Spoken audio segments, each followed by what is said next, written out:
listeners, podcast Omong Talks. ngomong tok. Welcome to Omong Talks. Nih ada Sulis dari Sebaya, bener ya? Halo Sulis. Halo Kak. Ada Akbar juga dari PLB Unesa. Halo. Gimana guys? Halo. Kabar? Halo. Alhamdulillah baik. Baik ya. Kesibukannya apa sekarang nih di kala akhir bulan kayak gini ya?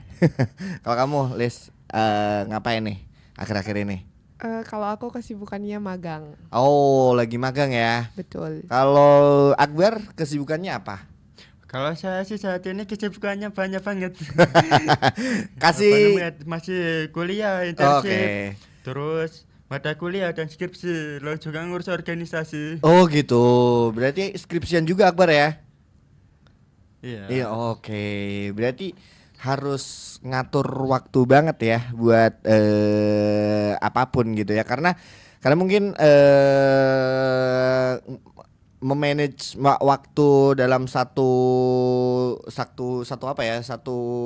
kegiatan tuh kayak susah banget ya sih Akbar. Gimana caranya kamu memanage waktu kamu biar sama-sama jalan?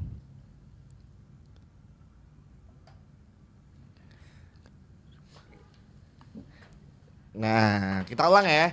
Gimana caranya si Akbar ini memanage waktunya di kala kesibukan yang sangat-sangat sibuk gitu?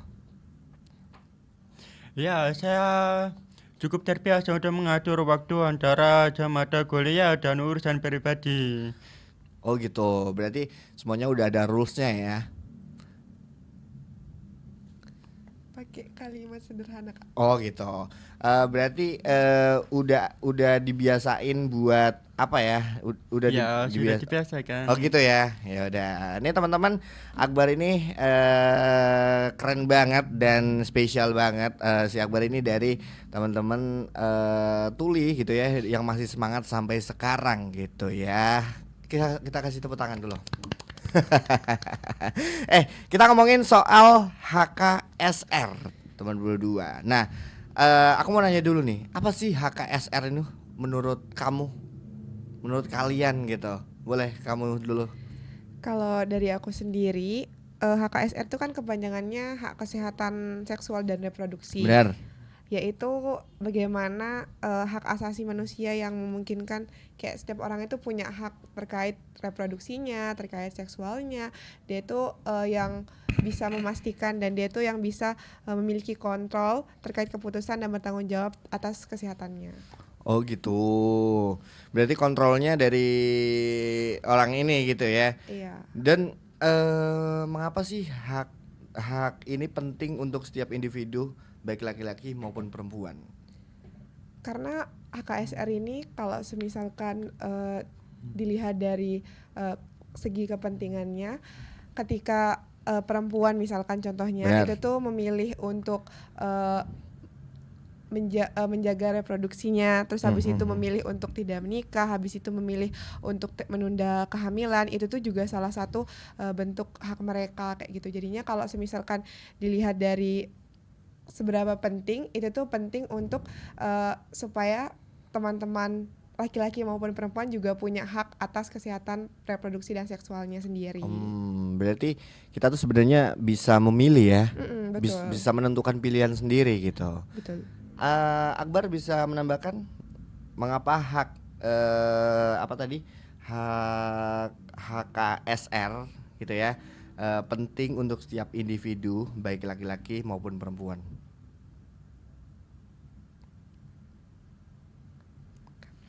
Kamu, Akbar?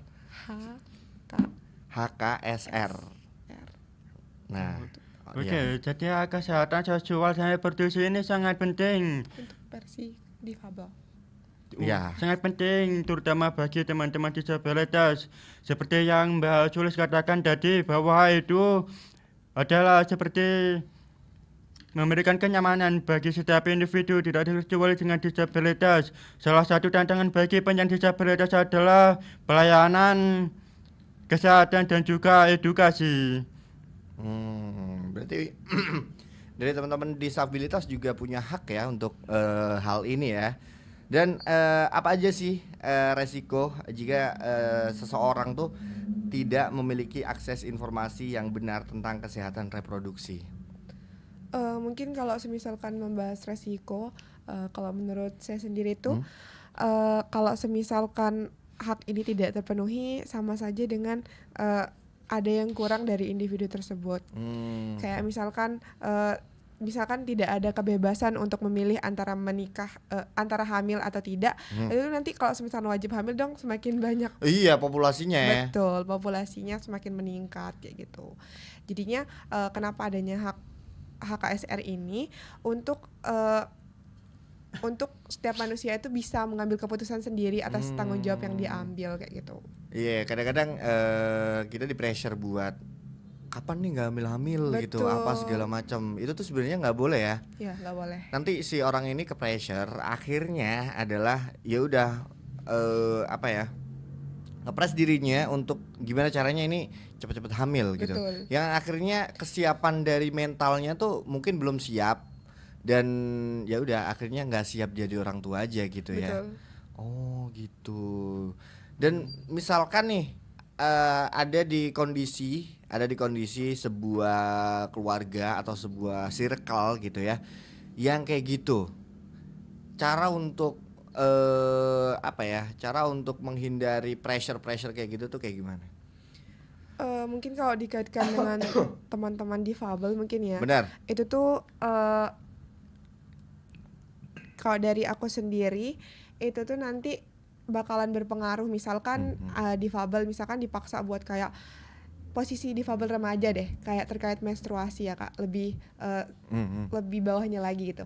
Terkait menstruasi, ketika HKSN ini tidak diedukasi dari awal, teman-teman difabel ini pasti bakalan kesulitan dalam mengakses informasi terkait itu, kayak bagaimana cara penggantian pembalut, habis itu fase-fase menstruasi itu seperti apa, dia pasti tidak tahu hal tersebut. Jadinya masih dianggap kalau misalkan di lingkungan keluarga itu mungkin HKSR ini penting untuk diedukasi kayak gitu. Berarti sepenting itu ya. Dan one day nih misalkan kita udah berkeluarga gitu, kita udah punya anak gitu ya. Betul. Cara untuk mengedukasi HKSR ya buat anak kita tuh apakah dari dini atau nanti aja deh nunggu gede gitu? Kalau dari anak-anak mungkin pengenalan ini sih, kayak seksual itu apa, Oh, benar-benar. reproduksi itu apa, biar nanti ketika sudah gede tuh nggak mau coba-coba gitu loh Kak. Kayak misalkan karena kan seringkali orang tua tuh berpikir kayak nanti dulu kamu belum cukup dewasa untuk mengenal itu kayak gitu. Jadinya terkadang itu yang membuat anak-anak ngerasa coba dulu gimana sih rasanya yang dimaksud itu kayak gitu. Gitu ya. Jadi harus dipupuk dari kecil gitu. Betul. Karena mungkin hal kayak gitu tuh bagi kita tabu gak sih? Kalau misalkan ngebahas untuk anak kecil gitu ya. Betul. Tapi itu penting banget ya sebenarnya buat menyadarkan si anaknya juga ya. Oke. Dan apa sih peran sebaya selama ini dalam konteks HKSR tentunya? Oke, kalau dari peran sebaya sendiri itu tuh sebenarnya awal kenapa sebaya bisa terlibat dengan isu disabilitas juga berawal dari PKBI Jember yang sering melakukan edukasi terkait HKSR. Nah, setelah dilihat dari laporan dari PKBI Jember, itu tuh terlihat bahwasannya teman-teman disabilitas itu masih kesulitan dalam mengakses HKSR tersebut. Kayak misalkan seputar mendapatkan tahu gitu reproduksi ataupun seksual ataupun bahkan sejenis menstruasi dan lainnya itu masih sangat-sangat tabu gitu loh Kak. Bahkan kayak pemasangan KB ataupun sejenis itu masih benar-benar baru gitu di lingkungan disabilitas yang sudah dewasa kayak gitu. Jadinya PKBI sekarang juga dari sebaya PKBI juga sudah mulai aware nih sama teman-teman disabilitas, kayak memberikan layanan, habis itu memberikan konseling terkait HKSR, itu tuh sudah mulai ada di tahun ini kayak gitu. Jadinya langkah yang kita lakukan dari Sebaya itu mengedukasi remaja, kita pergi ke komunitas-komunitas, melakukan sharing, habis itu melakukan kerjasama, terus pergi juga ke sekolah-sekolah untuk melakukan edukasi yang nantinya harapannya teman-teman juga bisa terlibat untuk membantu teman-teman disabilitas maupun teman-teman yang masih belum tahu gitu terkait isu HKSR itu. Berarti teman-teman yang difabel ya, itu tuh harus teredukasi akan pentingnya HKSR gitu. Betul. Ya. Kita lanjut ke Akbar ya. Sepenting itu kah HKSR buat kamu pribadi?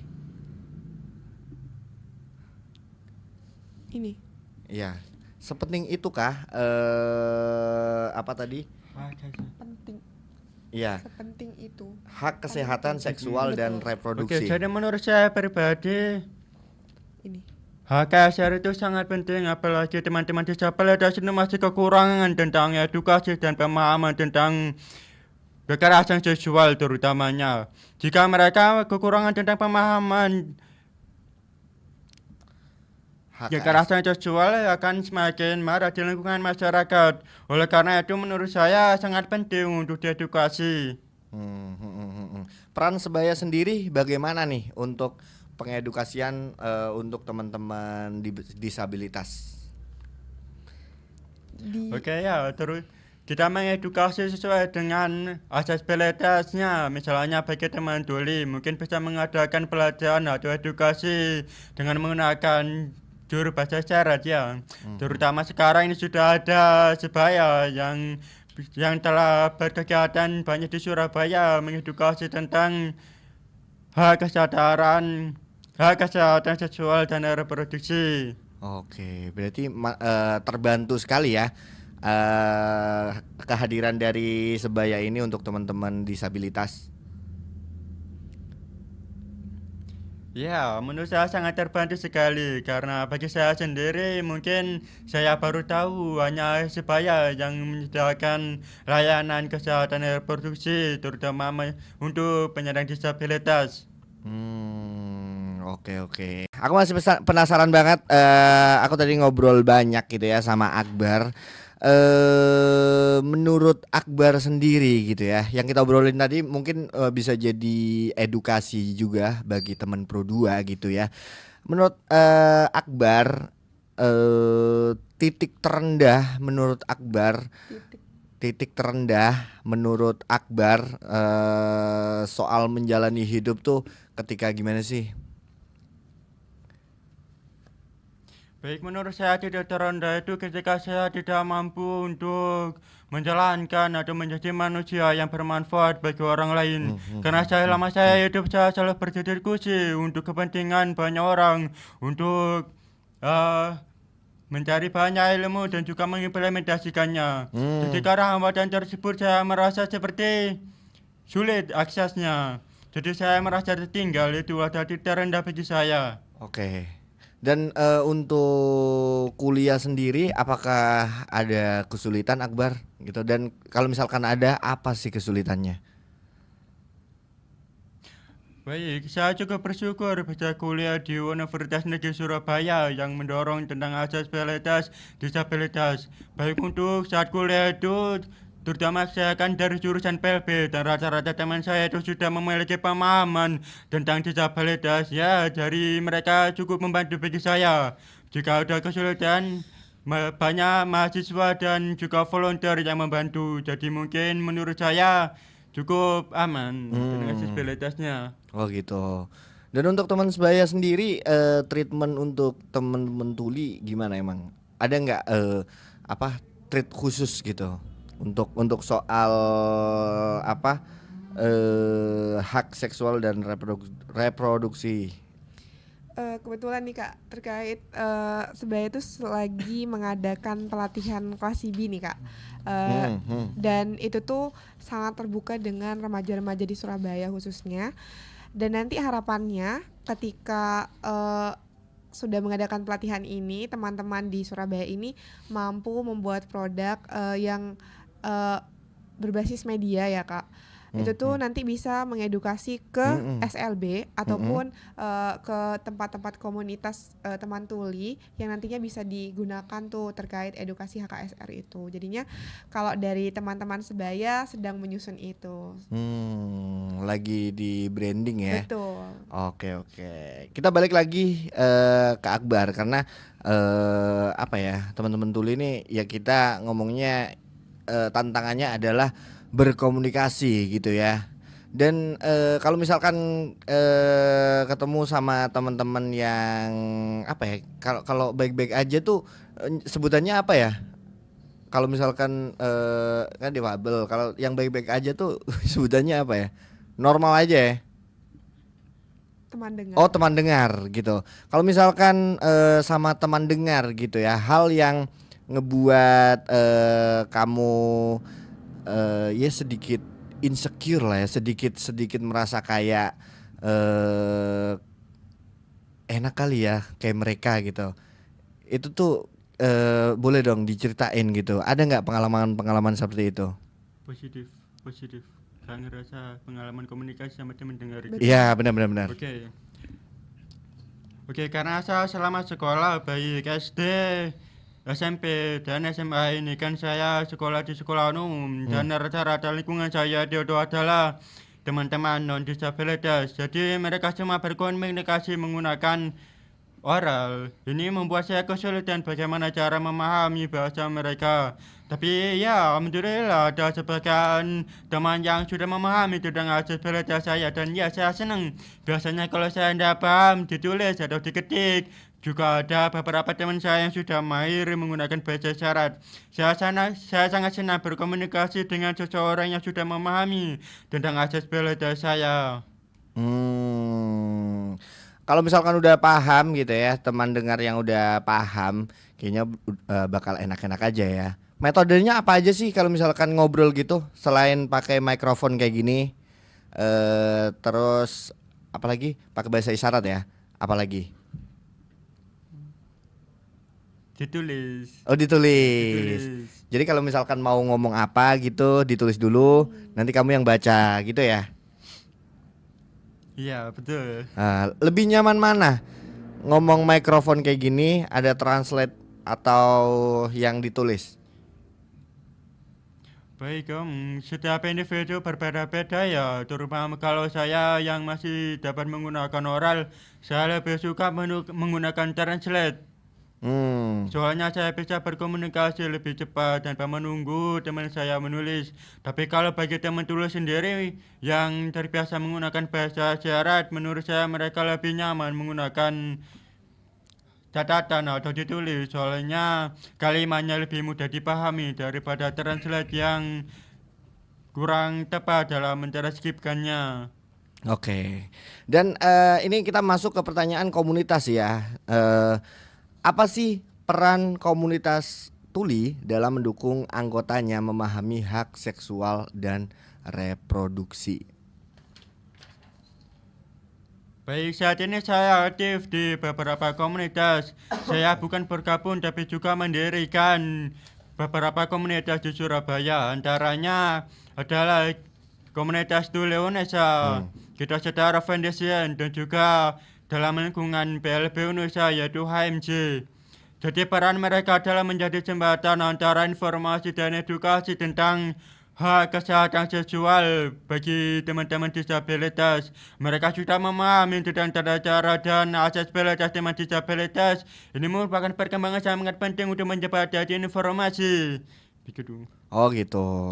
Dan peran pemerintah sendiri untuk tentang hak seksual dan reproduksi bagi teman-teman tuli, kamu ngerasanya udah sejauh mana?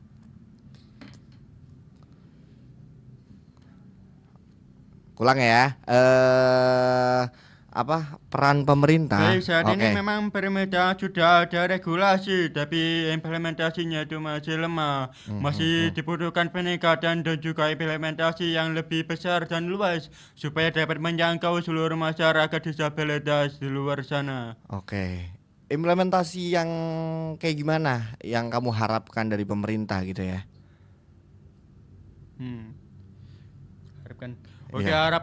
harapan saya di pemerintah, mungkin pemerintah harus mengandai dengan disabilitas. Jadi kita tidak selalu bergantung kepada non disabilitas supaya dapat mengajar disabilitas, tapi juga harus sering mengadakan training of trainer untuk menjadikan disabilitas sebagai edukator atau mengajarkan teman disabilitas lainnya. Begitu. Dari Suli sendiri harusnya pemerintah tuh perannya kayak gimana nih buat teman-teman tuli? Kalau dari saya sendiri mungkin terkait HKSR ini memang isu yang gimana ya Kak, itu tuh wajib gitu ya dipenuhi sama dengan mirip-mirip HAM, hak asasi manusia. Oke. Nah, ketika di tempat umum mungkin kalau pemerintah mungkin ketika memang belum ada buku saku ataupun buku terkait edukasi tentang HKSR kepada teman-teman tuli, itu tuh setidaknya diadakan gitu, ataupun bahkan di tempat umum itu tuh disediakan yang berkaitan misalkan ada pembalut untuk umum di toilet kayak gitu. Jadinya teman-teman disabilitas ini juga tahu gitu Kak, cara mengaksesnya seperti apa kayak gitu, di lingkungan publik itu seperti apa kayak gitu, dan teman-teman tuli ini tidak terlalu tertinggal gitu loh dengan teman-teman dengar kayak gitu. Oh gitu. Jadi fasilitas yang di tempat umum harus dipenuhi semua lah ya. Betul. Contoh pembalut buat cewek. Terus setelah itu di lingkungan kesehatan, aksesibilitas kursi roda. Oke. Terus habis itu mungkin jalan akses teman-teman netra. Oke. Di tempat-tempat publik kan masih banyak nih Kak yang kurang kayak gitu. Jadinya itu yang membuat kesulitan. Terus habis itu teman-teman tuli diberikan aksesibilitas yang memadai kayak gitu. Harus dipenuhi ya. Biar mereka juga merasa kita tuh setara gitu ya. Betul. Oke. Dan balik lagi ke Akbar gitu ya. Apa sih tantangan terbesar teman tuli dalam mengakses layanan kesehatan reproduksi?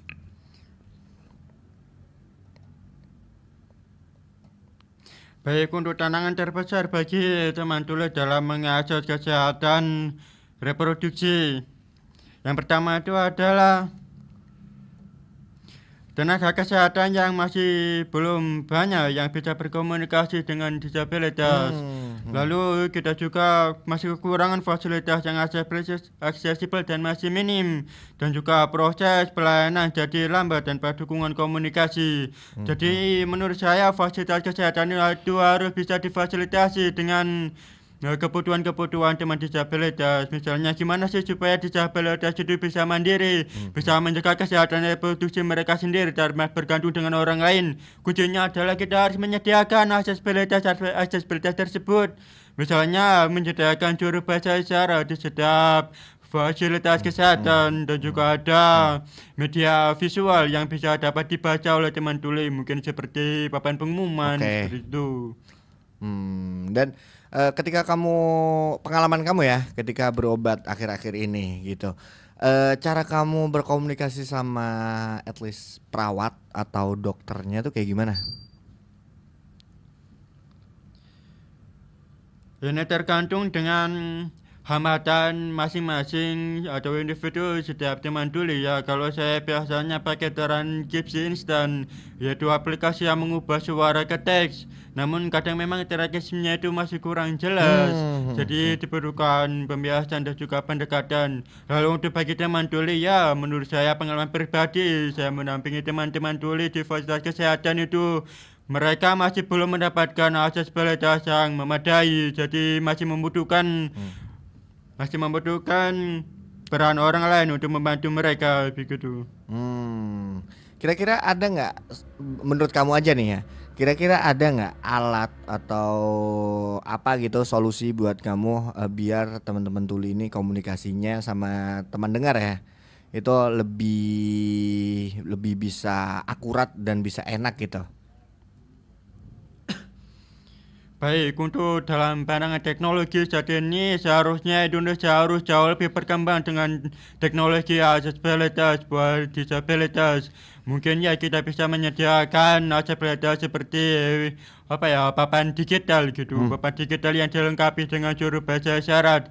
Tentu saja ini membutuhkan teknologi tingkat tinggi ya. Mungkin jika ada beberapa pihak Indonesia yang mengembangkan, saya sangat bersyukur sekali. Namun jika masih belum dapat mengembangkan, kita bisa menggunakan papan digital atau papan visual sebagai media pengumuman dan juga asisten atau pendampingan dari pihak kesehatan itu sendiri. Misalnya ada pihak keamanan seperti Satpam, itu biasanya mereka membantu kami teman-teman disabilitas gitu.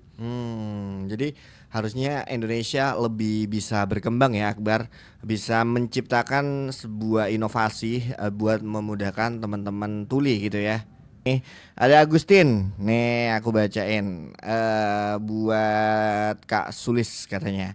Mengapa masih banyak stigma atau mitos seputar menstruasi, kontrasepsi dan kesehatan seksual lainnya? Kenapa hal kayak gitu tuh masih dipadu-padukan sama mitos gitu? Karena karena orang-orang tuh masih belum aware gitu loh Kak, kebanyakan. Dan kenapa masih dikatakan mitos atau fakta, itu tuh biasanya orang yang menjelaskan itu kadang masih bingung gitu penjelasannya kayak gimana. Jadinya kayak masih belum ada sebuah edukasi yang fix gitu ya. Betul. Kayak dia tuh masih benar-benar misalkan dari mulut ke mulut dengarnya terkadang kayak gitu. Oh gitu. Jadi akhirnya dari mulut ke mulut nih stigmanya pasti berbeda-beda gitu ya. Dan omongan ini yang jadi bahaya ketika kita mungkin ya, yang aku tangkap ya, nggak ada edukasi secara matang. Mungkin dari stigma dan opini orang-orang tuh kita telan mentah-mentah aja gitu. Betul. Oke, kan mens kan wah kita tahu kan ya larangannya banyak banget, betul. dipadu-padukan ini itu segala macam. Itu tuh menurut kamu gimana? Kalau membahas terkait HKSR dengan menstruasi itu kan keterikatannya juga ada ya Kak. Bagaimana orang itu bakalan aware dengan reproduksinya, terus habis itu seksualitasnya seperti apa kayak gitu. Jadinya kalau semisalkan dari awal itu sudah tahu cara, misalkan cara konsultasi deh setidaknya kayak fase-fase di menstruasi itu seperti apa, otomatis orang itu juga pasti akan sedikit demi sedikit mengerti terkait HKSR. Oke. Dan buat Akbar nih dari Dewangga nih, si Dewangga nanya Bar. Oke, silakan. Apa pesan Kak Akbar untuk teman tuli lainnya agar lebih bisa berani memperjuangkan hak seksual dan reproduksinya? Boleh. Diulang? Boleh? Mau diulang? Boleh diulang. Oke. Apa pesan Kak Akbar untuk teman tuli lainnya agar lebih berani memperjuangkan hak seksual dan reproduksinya? Baik, untuk teman-teman tuli di luar sana, kalian memiliki hak untuk kenyamanan atas individu kalian sendiri. Jadi untuk apa hidup dalam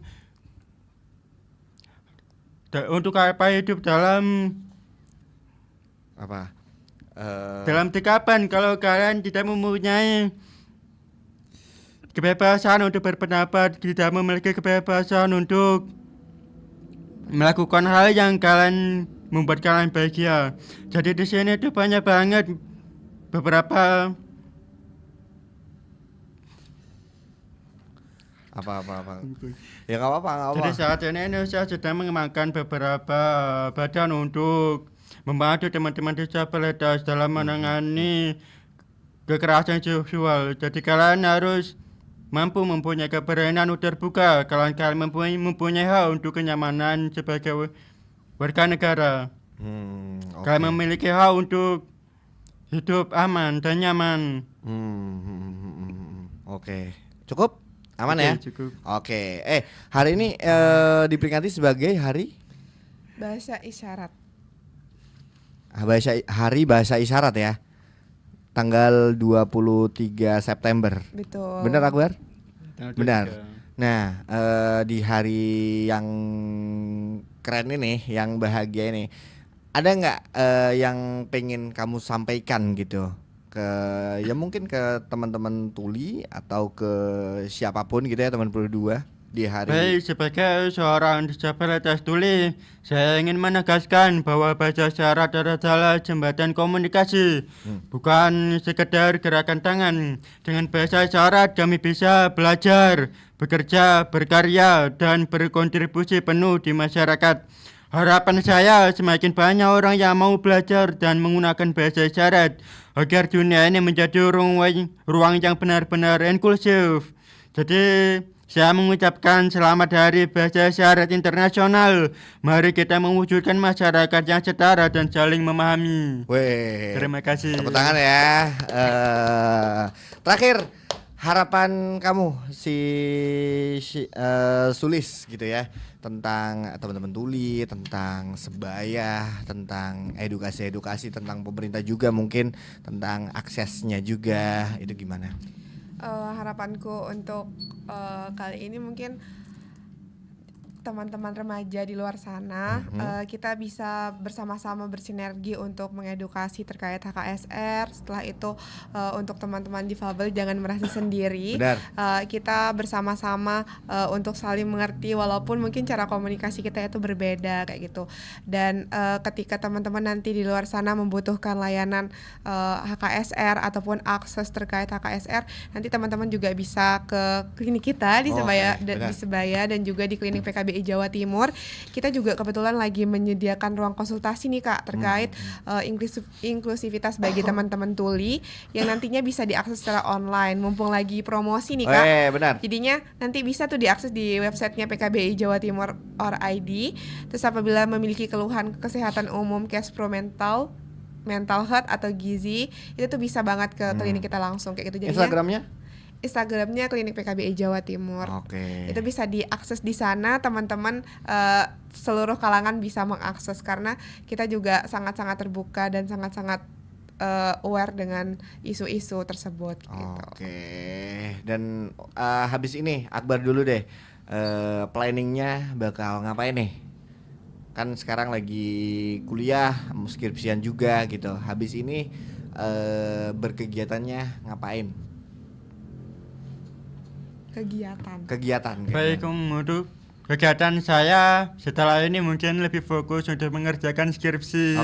Setelah skripsi nih Akbar, setelah